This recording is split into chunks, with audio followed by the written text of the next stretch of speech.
Hey guys, welcome back to our channel. I am back with another video on PayPal. In this video, I'm going to be showing you how you can dispute a transaction on PayPal. So all you need to do is make sure to watch this video till the end and follow the instruction as guided. So first of all, you'll have to log in into your PayPal account. So for that, open up your web browser and then on the search box type in www.paypal.com, and you can also find the login link on my description box below. After that, you'll be directed to the official site and then you'll have to tap on the login button. So after you're logged into your account, you'll have to tap on Resolution Center, which is in the bottom right corner of your screen.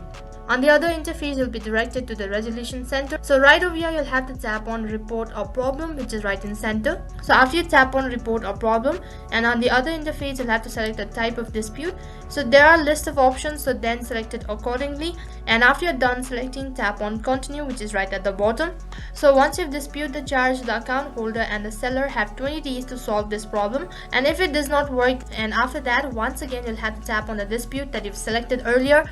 And then you'll have to tap on File a Claim, and once you've done that, PayPal will review the case and provide a final decision. So that is how you can dispute a charge on your PayPal account. That is all for this video. I hope the video was helpful. Make sure to like, share and subscribe to our channel.